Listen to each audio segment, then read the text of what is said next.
বিধায়কের উদ্যোগে পান্ডবেশ্বর কৃষকদের সুবিধার্থে খুলে দেওয়া হয়েছে ফার্মার্স ক্লাব।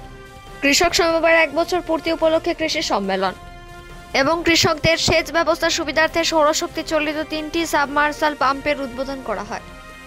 সমবায় ক্লাবের নামকরণ হয়েছে পান্ডবেশ্বর কৃষি ক্রান্তি এফপিও মাল্টিপাস কোঅপারেটিভ সোসাইটি লিমিটেড। এই অনুষ্ঠানটি পান্ডবেশ্বর বিধানসভা মহাল অঞ্চলের কৃষি জমির মাঝে অনুষ্ঠিত হয়। মূলত এই কৃষি সম্মেলনে বিভিন্ন কৃষকের উৎপাদিত কৃষি সামগ্রীর প্রদর্শনী করা হয় এবং পান্ডবেশ্বর ব্লকের বিভিন্ন এলাকার কৃষকদের সম্মাননা পত্র তুলে দেন বিধায়ক নরেন্দ্রনাথ চক্রবর্তী। পান্ডবেশ্বর বিধানসভা বিভিন্ন এলাকার কৃষকের সমবায়ের ফলে উপকৃত হয়েছে। কৃষকদের পক্ষ থেকে শেখ বাপি নামক এক কৃষক বলেন, আমাদের স্বপ্ন পূরণ করেছেন মাননীয় বিধায়ক। এই সমবায় গঠনের ফলে পান্ডবেশ্বর বিধানসভা সামগ্রিক কৃষককুল উপকৃত হয়েছেন। প্রায় 600 বিঘা জমির কৃষকেরা একত্রে উপকৃত হয়েছেন। আমরা চাই আগামী দিনের সমবায় আরো উচ্চ পর্যায়ে পৌঁছে যাক। পান্ডবেশ্বর থেকে জিৎ মিসাইল রিপোর্ট নিউজে।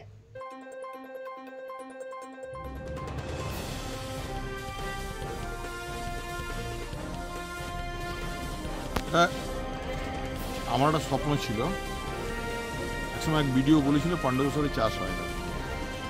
আমি এই কথাটা আমাদের কৃষকদের মিটিংয়ে বলেছিলাম। তো তখন থেকে আমার স্বপ্নটাকে সার্থক করার জন্য এখানকার সমস্ত কৃষকরা এক হয়ে পান্ডবেশ্বর কৃষি কোঅপারেটিভ তৈরি করেছে, মাল্টিপারপাস কোঅপারেটিভ। সেখানে চাষ ছাড়াও মাছ চাষ সহ বিভিন্ন রকম কৃষি সংক্রান্ত এরা সব ব্যবস্থা করছেন। এরা চেষ্টা করছেন নিজেদের প্রগতিশীল কৃষক হিসেবে তুলে ধরার। তো আমি খুব গর্বিত এদের নিয়ে, এবং আজকে যেভাবে আমাকে এরা অভ্যর্থনা করেছে আমি কৃতজ্ঞ করেছি। এবং বিভিন্ন জায়গাতে গেলাম, এই যে জলের সমস্যা ছিল তাদের জন্য সাবমার্সিবল করেছে, সোলার সাবমার্সিবল, কি বলবেন সেটা নিয়ে?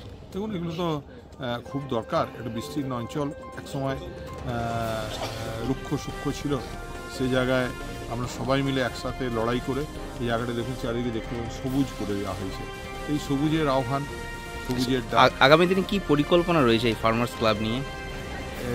ফার্মার্স ক্লাব শুধু নয়, কৃষি কোঅপারেটিভকে নিজেদের পায়ে দাঁড় করানো, এদের কৃষি যন্ত্রপাতি সরকারি ভর্তুকিতে দেওয়ানো, এবং যাতে আরও কৃষকরা আগ্রহ হয় চাষে এবং তারা এগিয়ে আসে, তার সেই লক্ষ্যে আমরা এগোচ্ছি।